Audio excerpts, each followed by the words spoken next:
Kothagudem MLA CPI రాష్ట్ర కార్యదర్శి Koonaneni సాంబశివరావుకు supreme court గట్టి షాక్ ఇచ్చింది. ఎన్నికల అఫిడవిట్లో తప్పుడు సమాచారం ఇచ్చారనే కేసు నమోదుపై ఎమ్మెల్యే కూననేని సుప్రీంకోర్టును ఆశ్రయించారు. కేసును కొట్టివేయాలని సుప్రీంకోర్టును కోరారు. కేసును పరిశీలించిన సుప్రీంకోర్టు కూననేని సాంబశివరావు దాఖలు చేసిన క్వాష్ పిటిషన్ను కొట్టివేసింది.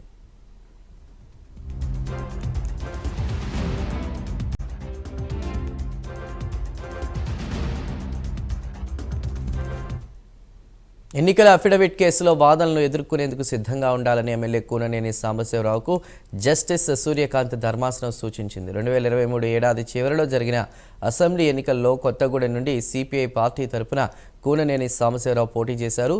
ఫామ్ 26 ఎన్నికల అఫిడవిట్లో వివరాలు సమగ్రంగా వెల్లడించలేదని కొత్తగూడెంకు చెందినటువంటి నందులాల్ అగర్వాల్ పిటిషన్ దాఖలు చేశారు.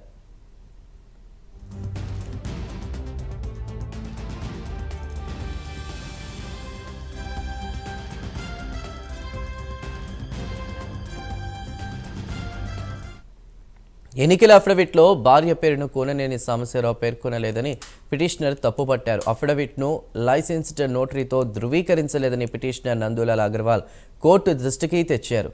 నందులాల్ వేసిన పిటిషన్ను క్వాష్ చేయాలంటూ ఎమ్మెల్యే కూననేని సాంబశివరావు తొలుత తెలంగాణ కోర్టును ఆశ్రయించారు. కేసును పరిశీలించిన తెలంగాణ హైకోర్టు క్వాష్ చేసేందుకు నిరాకరించింది.